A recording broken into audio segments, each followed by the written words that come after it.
Welcome to our channel. నమస్కారం. SIR special intensive revision. ఎందుకు వైసీపీ జగన్ రెడ్డి ఉలిక్కి పడుతున్నారు? దానివల్ల ఇబ్బంది ఏముంది?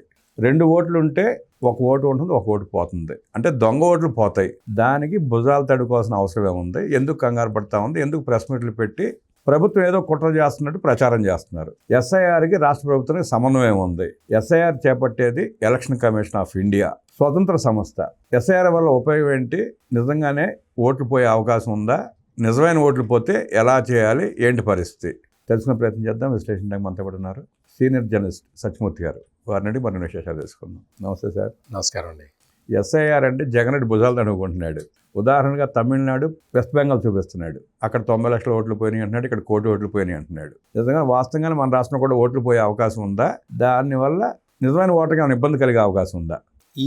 ఈ ప్రక్రియ మొత్తం చేపడుతున్నదే నిజమైన ఓటర్కి నష్టం కలగకుండా ఉండటానికి, న్యాయం జరగటానికి, దొంగ ఓట్లు తీసేయటానికి. చాలా చోట్ల ఏమవుతున్నది అంటే, ఈ రాష్ట్ర ప్రభుత్వ యంత్రాంగం, కేంద్ర ఎన్నికల సంఘం ఆదేశాల మేరకు పనిచేస్తూ ఉంటుంది. అంటే కేంద్ర ఎన్నికల సంఘం ఇచ్చే ఆదేశాలని పాటించి ఆ తర్వాత రాష్ట్ర ప్రభుత్వ విధుల్లోకి వాళ్ళు వెళ్ళిపోతారు. అంటే కంటిన్యూస్గా కేంద్ర ప్రభుత్వానికి పనిచేసే యంత్రాంగం రాష్ట్రాలలో ఉండదు. దానివల్ల ఏం జరుగుతున్నది అంటే, ఎవరైనా చనిపోయినా లేదు ఎవరైనా అక్కడి నుంచి ట్రాన్స్ఫర్ అయిపోయినా ఆ పేర్లు డిలీట్ చేయటం కానీ అటువంటి కార్యక్రమాలు చేసే యంత్రాంగం కనపట్టాల. పాత ఓటర్ల జాబితా పెట్టుకొని దాన్ని మళ్ళీ అప్డేట్ చేసుకునే యంత్రాంగం మాత్రమే ఉంటున్నది. అందుకనే చాలా రోజులైపోయింది అన్న ఉద్దేశంతో ఈ ఎస్ఐఆర్ కార్యక్రమాన్ని కేంద్ర ప్రభుత్వం తీసుకుంది. కేంద్ర ఎన్నికల సంఘం దాన్ని ఇంప్లిమెంట్ చేస్తూ ఉన్నది. ఇది చాలా రాష్ట్రాల్లో జరుగుతూ ఉన్నది. ప్రస్తుతం ఆంధ్రప్రదేశ్, తెలంగాణ 2 రాష్ట్రాల్లో కూడా జరుగుతూ ఉన్నది. ఇంకా కొన్ని రాష్ట్రాల్లో జరగాలి. వాటిట్లో నెక్స్ట్ ఫేజ్లో జరుగుతుంది. ఈ మొత్తం ప్రాసెస్ ఎందుకు అంటే, చచ్చిపోయిన వాళ్ళ ఓట్లు తీసేయటానికి, ఆ ఇంట్లో ఏదైతే డోర్ నెంబర్ ఇచ్చారో ఆ డోర్ నెంబర్ గల ఇంట్లో లేని వాళ్ళని తీసేయటానికి ఇటువంటి కార్యక్రమం పెట్టారు. ఈ కార్యక్రమం వల్ల నిజంగా ఓటు హక్కు ఉన్నవాడికి అన్యాయం జరిగే అవకాశం తక్కువ. బూత్ లెవెల్ ఆఫీసర్, BLO మీ ఇంటికి వచ్చినప్పుడు మీరు ఇంట్లో లేరు అనుకోండి, మీ పక్కింటి వాళ్ళని అడుగుతారు, పక్కింట్లో ఎవరన్నా ఉంటారా అని. 3 ఉంటారు, 4 ఉంటారు, 5 ఉంటారు అని చెబితే BLO మళ్ళీ వస్తాడు తప్ప మిమ్మల్ని మిస్ చేయడు. మిమ్మల్ని మిస్ కొట్టేసి మీకు టిక్ పెట్టేసి మీరు లేరని చెప్పే పద్ధతి ఉండదు అక్కడ. ఎందుకు అంటే, ఈ స్పెషల్ ఇంటెన్సివ్ రివిజన్లో ముందర వచ్చి ఇళ్ళని కౌంట్ చేసుకుంటారు. ఈ కాలనీలో ఒక 560 ఇళ్ళు ఉన్నాయి అని కౌంట్ చేసుకొని వెళ్తారు. ఆ తర్వాత ఇంకొక ఆయన వస్తాడు. ఆయన వచ్చి వీటిలో ఈ ఎంతమంది ఉంటున్నారు, వాళ్ళ వివరాలు ఏంటి సేకరిస్తాడు. ఆ తర్వాత ఇంకొక ఆయన వస్తాడు. 3 సార్లు వస్తారు ఆఫీసర్లు. ఈ ఎస్ఐఆర్లో వెరిఫికేషన్ 3 సార్లు జరుగుతుంది. రెండో ఆఫీసరు చేసింది, తీసుకున్నది కరెక్టా కాదా అని 3వసారి వచ్చే ఆఫీసర్ మళ్ళీ ధృవీకరించి సర్టిఫై చేసుకొని వెళ్తాడు. ఇది ప్రాసెస్. ఇంత ఎలాబొరేట్ ప్రాసెస్ చెయ్యటానికి చాలా యంత్రాంగం అవసరం. ఇంత పెద్ద యంత్రాంగాన్ని పెట్టినప్పుడు సహజంగానే కొన్ని లోపాలు ఉంటాయి. ఆ లోపాలు ఏంటి అంటే, రోజుకి 50 ఫాములు, వాళ్ళ 50 ఇళ్ళు వెరిఫై చేయాలి, 50 ఫాములు ఫిల్ చేయాలి. ఇటువంటి కార్యక్రమాలు ఉన్నాయి. మీకు అంత చేయలేకపోవచ్చు. వీళ్ళు వెళ్ళినప్పుడు వాళ్ళు ఉండకపోవచ్చు. రెండోసారి వెళ్లాల్సి రావచ్చు. ఇటువంటి ప్రాక్టికల్ డిఫికల్టీస్ ఉంటాయి. ఇటువంటి ప్రాక్టికల్ డిఫికల్టీస్ని అధిగమించి చేస్తూ ఉన్నారు. చాలా చోట్ల చాలా పకడ్బందీగానే జరుగుతూ ఉన్నది నాకు తెలిసినంతవరకు. ఇప్పుడు ఏంటి అంటే, ఆంధ్రప్రదేశ్ విషయానికి వస్తే వైఎస్ఆర్ కాంగ్రెస్ పార్టీకి ఒక రకమైన భయం పుట్టుకున్నది. ఎటువంటి భయము అంటే, మీకు వైఎస్ఆర్ కాంగ్రెస్ పార్టీ అధికారంలో ఉన్నప్పుడు ఓటర్ల జాబితా సవరణ జరిగింది. ఓటర్ల జాబితా సవరణ జరిగినప్పుడు ఆ అవకాశాన్ని జగన్మోహన్ రెడ్డి చాలా చక్కగా ఉపయోగించుకొని తెలుగుదేశం పార్టీ వాళ్ళని ఐడెంటిఫై చేసి వాళ్ళ ఓట్లు తీసేయించే కార్యక్రమానికి పాల్పడ్డాడు. వాస్తవంగా ఇది చెయ్యటం కష్టం. ఏ కుటుంబం ఎవరికి ఓటేస్తుంది, ఆ కుటుంబం క్యాస్ట్ ఏంటి, వాళ్ళ సామాజిక నేపథ్యం ఏంటి, వాళ్ళు ఏ పార్టీకి ఓటు వేయటానికి అవకాశం ఉంది అని చెప్పటం చాలా కష్టం. ఎందుకు అంటే ఓటు వేసేది ఆఖరి నిమిషంలో ఓటరు తీసుకునే నిర్ణయం మీద ఆధారపడి ఉంటుంది. ఏ పార్టీకి ఓటు వేయాలి అనేది 5 సంవత్సరాల కాల పరిమితి ఉంటే 5 సంవత్సరాలు ఓటు గురించి ఆలోచించే అంత ఓపిక ఎవరికి లేదు. పోలింగ్ బూత్లోకి వెళ్ళిన తర్వాత ఓటర్ మూడ్ ఆధారంగానే ఓటింగ్ జరుగుతుంది. కానీ ఇక్కడ ఏంటి, జగన్మోహన్ రెడ్డికి ఆ రోజునున్న అడ్వాంటేజ్ ఏంటి అంటే వాలంటీర్లు. ఒక 50 కుటుంబాలకి ఒక వాలంటీరు ఉన్నాడు. ఈ వాలంటీరు ఒక్కొక్క వ్యక్తి 50 కుటుంబాలని దగ్గర నుంచి నిశితంగా పరిశీలించటం పెద్ద కష్టమైన విషయమేం కాదు. మామూలుగా బూత్ లెవెల్ ఆఫీసరు చెయ్యాలి అంటే నేను ఇందాక చెప్పినట్టు అతనికి మున్సిపాలిటీలోనో గ్రామ పంచాయతీలోనో రకరకాల విధులు ఉంటాయి. అతను ఇంత కాన్సన్ట్రేట్ చేయడు. జగన్మోహన్ రెడ్డి పెట్టిన వాలంటీర్కి ఇది తప్ప వేరే పని లేదు. అదే పని. 50 కుటుంబాలలో ఎవరెవరు ఉన్నారు, ఈ ఇంట్లో 2 ముసలోళ్ళు ఉంటున్నారు, వీళ్ళ పిల్లలు హైదరాబాద్లోనో బెంగళూరులోనో చెన్నైలోనో ఉంటున్నారు, వీళ్ళ కులం ఏంటి, కొడుకో కూతురో వీళ్ళకి డబ్బులు పంపిస్తున్నారా లేదా, ఇటువంటి విషయాలని కూడా జగన్మోహన్ రెడ్డి టైంలో వాలంటీర్లు సేకరించి సమీకరించి స్థానిక ఎమ్మెల్యేకి ఇచ్చేవాళ్ళు. వాలంటీర్లు అందరూ కూడా ఈ పని చేయలే. ఎవడైతే జగన్మోహన్ రెడ్డి పార్టీకి సంబంధించిన కార్యకర్త ఉంటాడో వాలంటీర్గా చేరిన వ్యక్తి, ఆ వ్యక్తి వాలంటీర్గా చేరి ఆ వ్యక్తులు చేసిన పని ఇది. అంటే దాదాపుగా 90% వాలంటీర్లు పార్టీ వర్కర్లు, 10% పార్టీ వర్కర్లు కాదు. 90% వాలంటీర్లు ఈ కాన్సన్ట్రేషన్ చేసి వాళ్ళ కులం ఆధారంగా, ఇగో ఈ కులం మనకు ఓటేయదు, ఈ కులం మనకి ఓటు ఖచ్చితంగా వేస్తుంది అని చెప్పి క్యాలిక్యులేట్ చేసి వాళ్ళు లెక్కలు ఇచ్చేవాళ్ళు. ఆ లెక్కల ప్రకారం ఒక కాపీ స్థానిక ఎమ్మెల్యేకి ఇచ్చేవాడు, ఇంకో కాపీ తీసుకెళ్లి హెడ్ ఆఫీస్కి పంపించేవాడు, పార్టీ హెడ్ ఆఫీస్కి. ఇవి తీసుకొని వైఎస్ఆర్ కాంగ్రెస్ పార్టీ వాళ్ళు ఓటర్ ప్రొఫైలింగ్ చేశారు. అంటే జెండర్ వైజ్గా, ఇన్కమ్ వైజ్గా, క్యాస్ట్ వైజ్గా వాళ్ళు దాన్ని ప్రొఫైలింగ్ చేశారు. చేసి దానికి సంబంధించిన మెసేజ్లు పంపించారు. ఇదంతా జగన్మోహన్ రెడ్డి ఆ టైంలో చేసినా కానీ ఫలితం రాలేదు. ఎందుకు రాలేదు అంటే దానికి కూడా నేను ఇందాకనే కారణం చెప్పా. ఆఖరి నిమిషంలో ఓటర్ తీసుకునే నిర్ణయం మీద ఆధారపడి ఆ ప్రభుత్వం ఉంటుందా, కొత్త ప్రభుత్వం వస్తుందా అనేది నిర్ణయం అవుతుంది. నువ్వు ఎంత ప్లాన్ చేసినా ప్రజల భావోద్వేగాలు, ఓటర్ల భావోద్వేగాలని నువ్వు కంట్రోల్ చేయలేవు. ఆ నాడి పట్టుకోలేకపోయారు. ఇది వాస్తవం. కానీ జగన్మోహన్ రెడ్డి అప్పట్లో శతవిధాల ప్రయత్నం చేశాడు. తెలుగుదేశం పార్టీ అప్పట్లో చాలా ప్రతిఘటించింది. దాదాపుగా జగన్మోహన్ రెడ్డి టైంలో ఒక డిఆర్ఓగా ఉన్న 2 టాప్ లెవెల్ ఆఫీసర్లను సస్పెండ్ చేసింది కేంద్ర ఎన్నికల సంఘం. తిరుపతి ఏరియాలో ఉంటుంది, ఉరవకొండలో పయ్యావుల కేశవ్, ప్రస్తుత ఆర్థిక మంత్రి పయ్యావుల కేశవ్ నియోజకవర్గంలో దాదాపుగా ఒక 10 మంది పోలీసుల్ని ఉమ్మడి ప్రకాశం జిల్లాలో సస్పెండ్ చేసింది కేంద్ర ఎన్నికల సంఘం.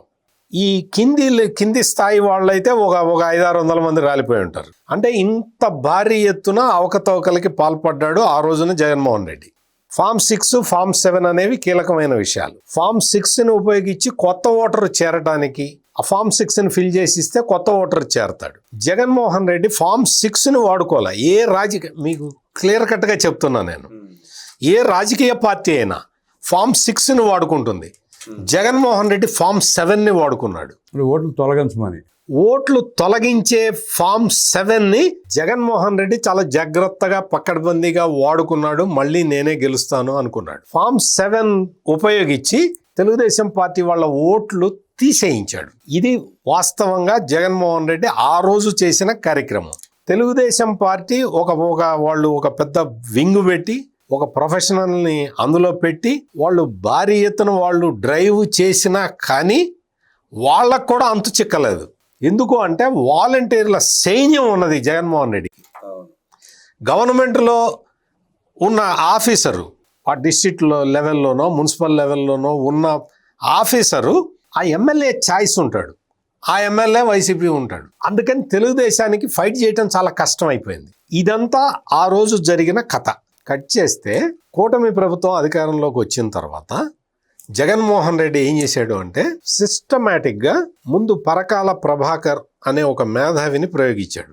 ఈ పరకాల ప్రభాకర్ ఏం చేశాడు అంటే ఒక ఆంధ్రప్రదేశ్ గురించే మాట్లాడితే తను మేధావిగా గుర్తింపు పొందలేడని, ప్రజలు నమ్మరని కేరళ గురించి పక్క ఈ వేరే రాష్ట్రాల గురించి బీహార్ గురించి వాటి గురించి మాట్లాడటం మొదలు పెడితే మొత్తం దాన్ని ఏ స్థాయికి తీసుకెళ్ళాడు అంటే ఈ ఈవీఎంలని కూడా మేనేజ్ చేయొచ్చు అన్న వాదనకి లీడ్ చేసేవాడు.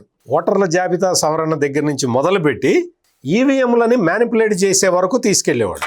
మరి ఇట్లాగే ఎవరో నాలాంటి రిపోర్టర్ ఎవడో ఉంటాడు కదా, జర్నలిస్టు, అతను అడిగాడు, మరి మీరు చెప్పినట్టు ఓటర్ల జాబితా సవరణ కేంద్రం అమిత్ షానే చేసి ఈవీఎంలని అమిత్ షానే కంట్రోల్ చేస్తే మరి తెలంగాణలో కాంగ్రెస్ అట్ట గెలిచింది, కర్ణాటకలో కాంగ్రెస్ అట్ట గెలిచింది, వాస్తవంగా మరి ఆ ఒక లోక్సభలో 100 సీట్లు కాంగ్రెస్కి ఎట్లా పెరిగినాయి అని అడిగాడు. అడిగితే దానికి పరకాల ప్రభాకర్ చెప్పిన సమాధానం ఏంటి అంటే అన్ని రాష్ట్రాల్లో గెలిస్తే ప్రజలకు అనుమానం వస్తుందని బీజేపీనే కొన్ని చోట్ల కావాలని ఓడిపోతున్నది అని చెప్పాడు. నిజంగానే చాలా మేధావి సార్ ఆయన.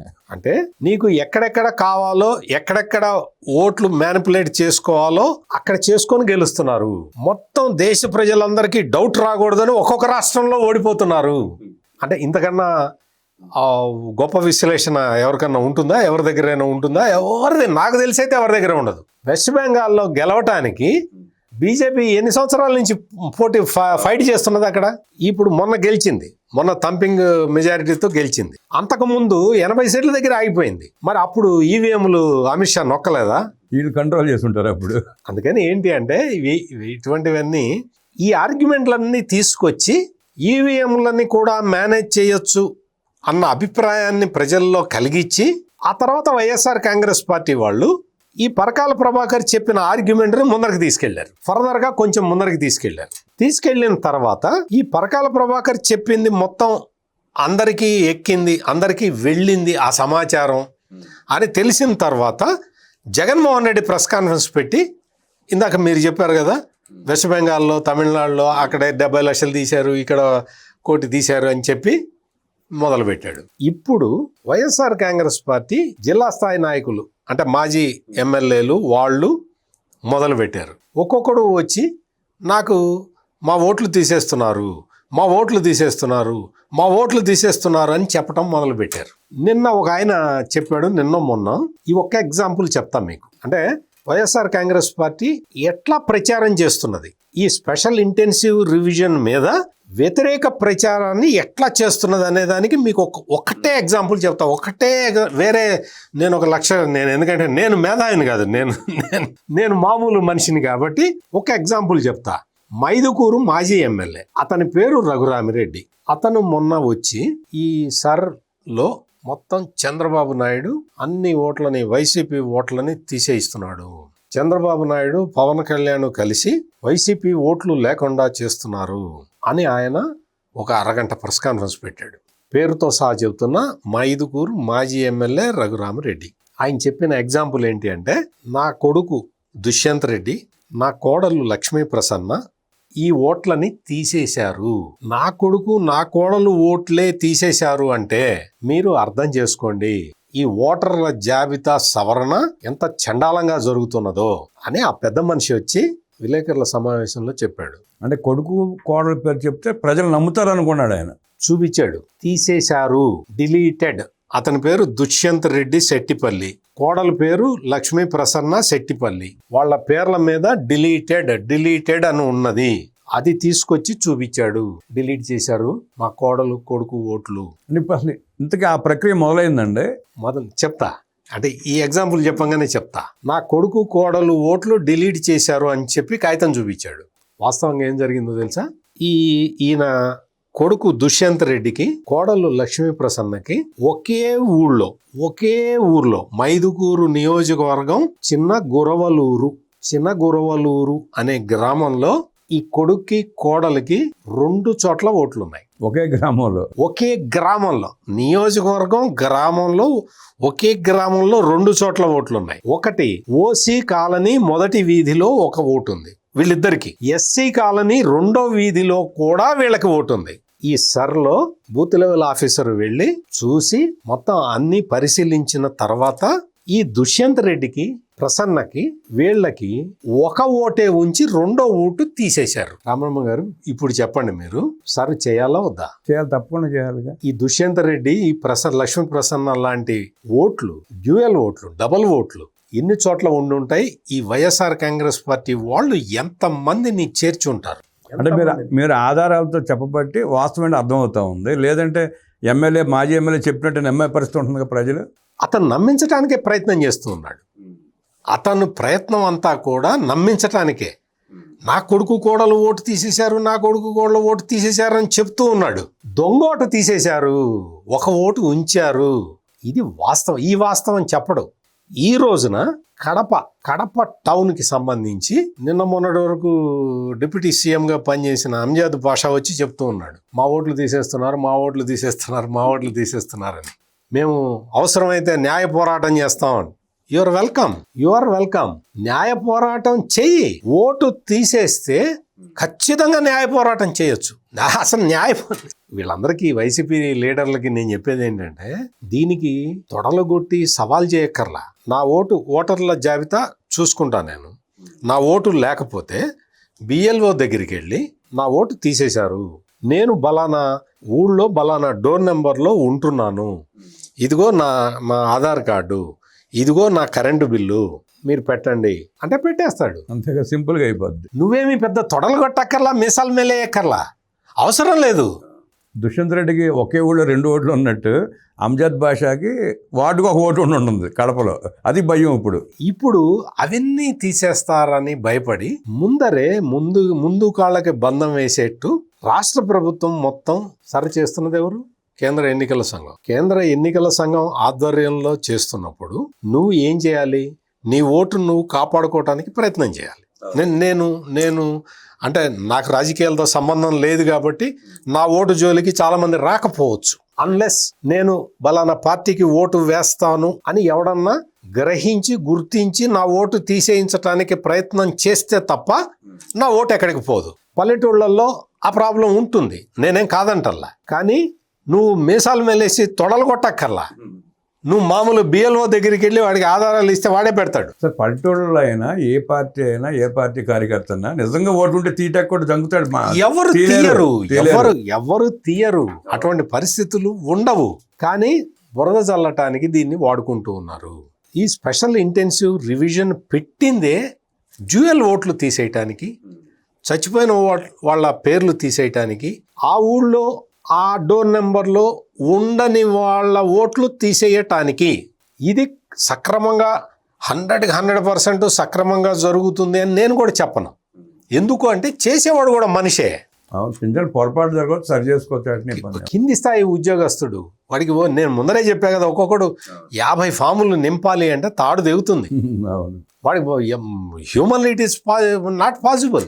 కానీ ఏదో వాళ్ళ ప్రయత్నం వాళ్ళు చేస్తూ ఉన్నారు, తిప్పలు పడుతూ ఉన్నారు.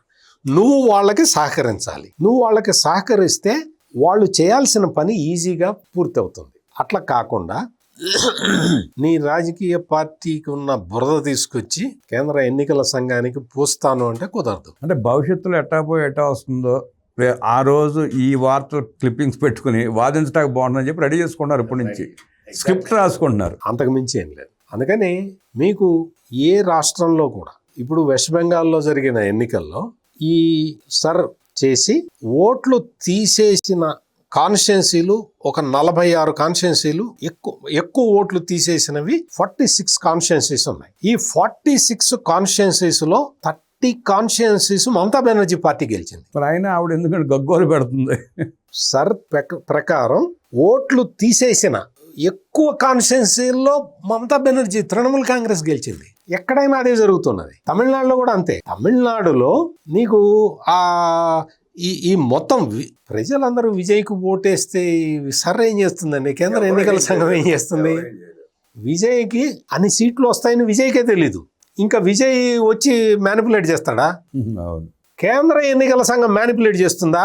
అమిత్ షా వచ్చి కూర్చొని మ్యానిపులేట్ చేస్తా. అమిత్ షా మ్యానిపులేట్ చేసేది ఉంటే ఏడీఎంకేని గెలిపించుకుంటాడు కదా.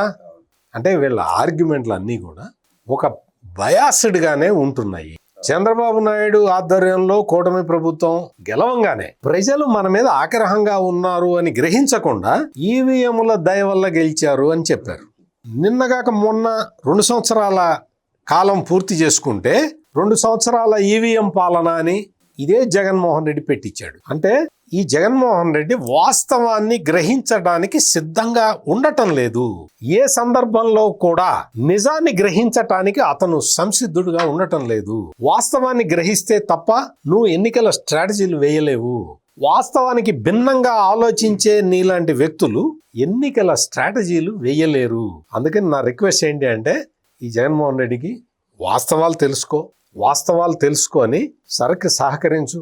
నువ్వు సహకరించకపోయినా జరుగుతుంది, ఆగదు. ఎందుకంటే సరిహద్దు రాష్ట్రాల్లోనే దేశంలో మొత్తం ఈ ఇన్ఫిల్ట్రేషన్స్ ఎక్కువగా ఉన్న రాష్ట్రాల్లోనే విజయవంతంగా సర్ నిర్వహించారు. ఇక ఆంధ్రప్రదేశ్లో తెలంగాణలో నిర్వహించడానికి పెద్ద సమస్య ఉంటుంది. ఏముండదు. రామబ్రహ్మ గారు, తెలంగాణలో ఈ సర్ నిర్వహించే టైము ఈ సందర్భంలో ఒకానొక కాలనీలో 16 మంది బంగ్లాదేశీలను పట్టుకున్నారు. దొంగసాటుకు వచ్చి ఉండేవాళ్ళని. మరి సర్ అవసరమా కాదా మీరు చెప్పండి. కలకత్తా నుంచి మొత్తం వలస వెళ్ళిపోతున్నారు కదా రిటర్న్ వచ్చిన వాళ్ళంతా, దొంగతనంగా వచ్చిన వాళ్ళంతా హైదరాబాద్లో పట్టుకున్నారు. వాళ్ళని తీసి 16 మందిని వాళ్ళు తీసి అక్కడికి పంపిస్తే వాళ్ళు అక్కడి నుంచి డిపోర్ట్ చేస్తున్నారు. అంటే మన దేశంలో, మన ప్రాంతంలో, మన ఊళ్ళో ఎవడైనా పక్క దేశం నుంచి వచ్చిన వాడు ఎవడైనా దొంగ ఉంటే వాడిని పట్టుకుంటారు. దొంగలు కావచ్చు, ఉగ్రవాదులు కావచ్చు, ఏమైనా కావచ్చు. అంటే అలాంటి వాళ్ళందరికీ వీళ్ళు సహకరిస్తున్నారు అనమాట. ఎగ్జాక్ట్లీ మనం అదే అనుకోవాల్సి వస్తుంది. సరుని వ్యతిరేకిస్తే ఉగ్రవాదాన్ని పెంచి పోషించినట్టే వాళ్ళు.